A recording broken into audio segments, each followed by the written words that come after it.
പയ്യാമ്പലത്ത് 2 പേർ തിരയിൽപ്പെട്ടു. കർണാടക സ്വദേശികളാണ് അപകടത്തിൽപ്പെട്ടത്. ഒരാളെ രക്ഷപ്പെടുത്തി. വിവരങ്ങളുമായി പയ്യാമ്പലത്ത് നിന്നും നിഖിൽ അളവൂർ ചേരുന്നുണ്ട്.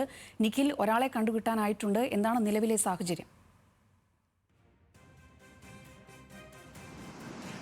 നിലവിൽ ഒരു ബംഗളൂരു സ്വദേശിയായ സന്തോഷ് കുമാറിന് വേണ്ടി തിരച്ചിൽ തുടരുകയാണ്. എന്നാൽ നമുക്ക് മനസ്സിലാക്കുന്നതനുസരിച്ച് 4 പേരടങ്ങുന്ന സംഘമാണ് ഇന്നൊരു 12 മണിയോടുകൂടി ഈ കടലിലിറങ്ങുന്നതും അതിൽ 2 പേർ തിരയിൽപ്പെടുന്നതും. മനോജ്, സന്തോഷ് കുമാർ എന്നിവരാണ് തിരയിൽപ്പെട്ടത്. ഇതിൽ മനോജിനെ ഇവിടെ ഉണ്ടായിരുന്ന നാട്ടുകാരും ലൈഫ് ഗാർഡും എല്ലാം ചേർന്ന് കരക്കെത്തിച്ച് ഇപ്പോൾ ആശുപത്രിയിലേക്ക് മാറ്റിയിട്ടുണ്ട്. സന്തോഷ് കുമാറിനായുള്ള തിരച്ചിൽ ഏതായാലും 1 മണിക്കൂറിലേറെ സമയമായി തുടർന്നുകൊണ്ടിരിക്കുകയാണ്. 4 അംഗ സംഘം കൊട്ടിയൂർ ക്ഷേത്രത്തിൽ ദർശനത്തിനെത്തിയതായിരുന്നു. അവിടെ ക്ഷേത്ര സന്ദർശനം പൂർത്തിയാക്കിയതിന് ശേഷമാണ് ഇവർ പയ്യാമ്പലത്തേക്ക് എത്തിയത്. ഒരു കാറിലാണ് ഇവർ 4 പേരും പയ്യാമ്പലത്തേക്ക് എത്തിയിരുന്നത്. അതിനുശേഷം ഇവർ ഈ പയ്യാമ്പലത്ത് കടലിൽ ഇറങ്ങുകയായിരുന്നു. അതിനിടയിലാണ് 2 പേർ തിരയിൽപ്പെടുന്ന ഒരു സാഹചര്യം ഉണ്ടായത്. വലിയ ജാഗ്രതാ നിർദ്ദേശം ഈ ഇവിടെയുള്ള ലൈഫ് ഗാർഡുമാരും പോലീസും ഒക്കെ നിരന്തരം നൽകാറുണ്ടായിരുന്നു. പയ്യാമ്പലത്ത് ഇത്തരത്തിൽ ഇങ്ങനെ കടലിൽ ഇറങ്ങരുത് എന്നാവശ്യപ്പെട്ടുകൊണ്ട്.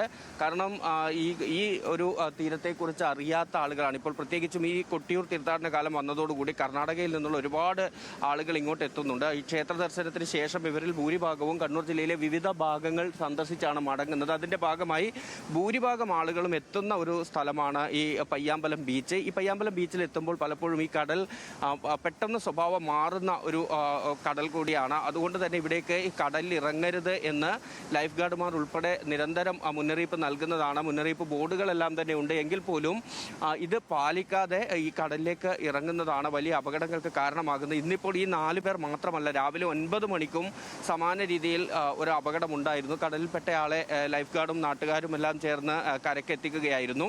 അപ്പോൾ നിരന്തരമായി ഇത്തരം അപകടങ്ങൾ ഉണ്ടാകുന്നു. അതിൻ്റെ പശ്ചാത്തലത്തിൽ മുന്നറിയിപ്പുകൾ നൽകുന്നു. എന്നാൽ അതെല്ലാം അവഗണിച്ച് കടലിലേക്ക് ഇറങ്ങുന്ന ഒരു സാഹചര്യം പയ്യാമ്പലത്തുണ്ട്. അങ്ങനെ തന്നെയാണ് വീണ്ടും ഒരു അപകടം ഇപ്പോൾ ഉണ്ടായിരിക്കുന്നത്. പക്ഷേ നമുക്ക് ദൃശ്യങ്ങളിലേക്ക് പോയാൽ കാണാം. പയ്യാമ്പലത്ത് ഈ കൊട്ടിയൂർ തീർത്ഥാടനം തുടങ്ങിയ കാലം മുതൽ തന്നെയുള്ള ഒരു ചിത്രം ഇതാണ്. വലിയ രീതിയിൽ കർണാടകയിൽ നിന്നുള്ള ആളുകൾ ഇത്തരത്തിൽ ഈ കൊട്ടിയൂർ ക്ഷേത്രത്തിൽ എത്തിയതിന് ശേഷം നേരെ പയ്യാമ്പലത്തേക്കാണ് വരിക. അവർ ഈ രാവിലെ മുതൽ വൈകുന്നേരം വരെയും വലിയ തിരക്ക് പയ്യാമ്പലം ബീച്ചിൽ അനുഭവപ്പെടാറുണ്ട്. ഇവിടെ ഉള്ള ലൈഫ് ഗാർഡുമാരുടെ എണ്ണവും അല്ലെങ്കിൽ സുരക്ഷയ്ക്കായുള്ള ഈ കോസ്റ്റൽ പോലീസിൻ്റെ ഉൾപ്പെടെയുള്ള ആളുകളുടെ എണ്ണവും ഒക്കെ വളരെ ചുരുക്കമാണ്. എങ്കിൽ പോലും അവർ നൽകുന്ന നിർദ്ദേശങ്ങൾ പാലിക്കപ്പെടുന്നില്ല എന്നുള്ളത് തന്നെയാണ് ഇവിടുത്തെ ഏറ്റവും പ്രധാനപ്പെട്ട കാര്യം. കാരണം നിരവധി അപകടങ്ങൾ ഇത്തരത്തിൽ ഉണ്ടാകുന്ന ഒരു ബീച്ച് എന്ന രീതിയിലാണ് പയ്യാമ്പലം ബീച്ചിനെ ഈ പരിസരത്തുള്ളവർ തന്നെ കാണുന്നത്. ഇവിടെ നിരവധി ഈ കോട്ടേജുകളൊക്കെ ഉണ്ട്. അപ്പോൾ അവിടെയൊക്കെ താമസിക്കുന്ന ആളുകളോട് ഈ കോട്ടേജിൻ്റെ ഉടമകൾ ഉൾപ്പെടെ പറയുന്നത് കടലിലേക്ക് അങ്ങനെ ഇറങ്ങരുത്. ഈ കടലിൻ്റെ പല ഭാഗങ്ങളിൽ പല തരത്തിലാണ് ഇതിൻ്റെ ഒരു സ്വഭാവം. അതുകൊണ്ട് തന്നെ ഏത് സമയവും അപകടങ്ങൾ ഉണ്ടാകാനുള്ള സാധ്യതയുണ്ട്. അതുകൊണ്ട് ഈ കടലിനെ കുറിച്ച് പരിചയമില്ലാത്ത ആളുകൾ കടലിലേക്ക് അങ്ങനെ ഇറങ്ങരുത് തുടങ്ങിയ മുന്നറിയിപ്പുകൾ നൽകാറുണ്ട്. പക്ഷേ ആ മുന്നറിയിപ്പുകളെല്ലാം അവഗണിച്ചുകൊണ്ട് ആളുകൾ കടലിലേക്ക് ഇറങ്ങുന്നു.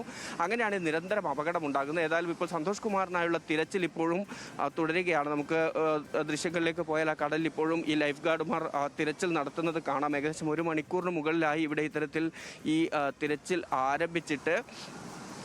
ഏതായാലും ഒരാളെ ഇവിടെ നിന്ന് രക്ഷിക്കാനായി എന്നുള്ളതാണ്. അതായത് ഇപ്പോൾ ഈ മനോജ് എന്ന് പറയുന്ന വ്യക്തിയെ ഇപ്പോൾ ആശുപത്രിയിലേക്ക് മാറ്റിയിട്ടുമുണ്ട്. ഇപ്പോഴും ഈ കടലിൽ ലൈഫ് ഗാർഡുമാരുടെ നേതൃത്വത്തിലുള്ള തിരച്ചിൽ നടന്നുകൊണ്ടിരിക്കുകയാണ്. നിരന്തരമായ മുന്നറിയിപ്പുകൾ അവഗണിക്കുന്നു ആളുകൾ എന്നുള്ളത് തന്നെയാണ് ഇത്തരം അപകടങ്ങളിലേക്ക് നയിക്കുന്നത് എന്നുള്ളതാണ്. ഏതായാലും ഇപ്പോഴും ആ തിരച്ചിൽ ഇവിടെ തുടരുകയാണ്. നിഖിൽ സൂചിപ്പിച്ചതുപോലെ സുരക്ഷാ മുൻകരുതലുകൾ പാലിക്കാതെ ഒരു അപകടം നടന്നതാകാമെന്നാണ് സംശയിക്കുന്നത്. എന്തായാലും സംഭവ സ്ഥലത്ത് ആ സമയത്ത് ഇപ്പം നമ്മൾ ദൃശ്യങ്ങളിൽ തന്നെ വ്യക്തമാണ്, ഉയർന്ന തിരമാലകളാണ്. അവിടെ കൃത്യമായ രീതിയിൽ ആവശ്യത്തിനനുസരിച്ച് സുരക്ഷാ ഗാർഡുകളൊക്കെ ഉണ്ടായിരുന്നു അവിടെ ആ പ്രദേശത്ത്.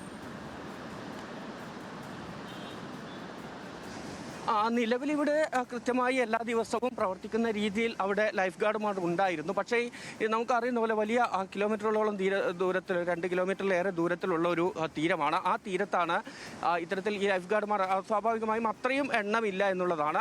ഡ്യൂട്ടിയിലുള്ള ആളുകൾ പലപ്പോഴും ഈ എൻട്രൻസിൽ നിന്ന് തന്നെ ആളുകൾക്ക് നിർദ്ദേശം നൽകുന്നതാണ്. പക്ഷേ ആ നിർദ്ദേശം പലപ്പോഴും പാലിക്കപ്പെടുന്നില്ല എന്നുള്ളതാണ്. ഇപ്പോൾ അത്തരം നിർദ്ദേശങ്ങൾ പാലിക്കാതെ ആളുകൾ ഈ കടലിലേക്ക് ഇറങ്ങുന്നത് ഉൾപ്പെടെയുള്ള കാര്യങ്ങൾ ഉണ്ടാകുന്നുണ്ട്. അതുതന്നെയാണ് ഇത്തരം അപകടങ്ങളിലേക്ക് നയിക്കുന്നതും. അപ്പോൾ ലൈഫ് ഗാർഡുമാരെ സംബന്ധിച്ചിടത്തോളം അത് എത്രത്തോളം അവർക്ക് നിയന്ത്രിക്കാനാവുമെന്നൊരു കാര്യമുണ്ട്. ഈ മുന്നറിയിപ്പ് ബോർഡുകൾ വയ്ക്കുക, അവരുടെ വാക്കാൽ പറയുക എന്നതിനപ്പുറത്തേക്ക് ഓരോ ആളുകളെയും നിയന്ത്രിക്കുക എന്നുള്ളതിൻ്റെ ഒരു പരിമിതിയുണ്ട്. ഇപ്പോഴേതായാലും മന്ത്രി PC വിഷ്ണുനാഥ് ഉൾപ്പെടെയുള്ള ആളുകളൊപ്പം കണ്ണൂർ MLA TO മോഹൻ തുടങ്ങിയവർ ഈ അപകട വിവരം അറിഞ്ഞ് പയ്യാമ്പലം ബീച്ചിലേക്ക് എത്തിയിട്ടുണ്ട്. ഒരു വശത്ത് രക്ഷാപ്രവർത്തനം ഇപ്പോഴും ഈ തെരച്ചിൽ തുടരുകയും ചെയ്യുന്നുണ്ട്.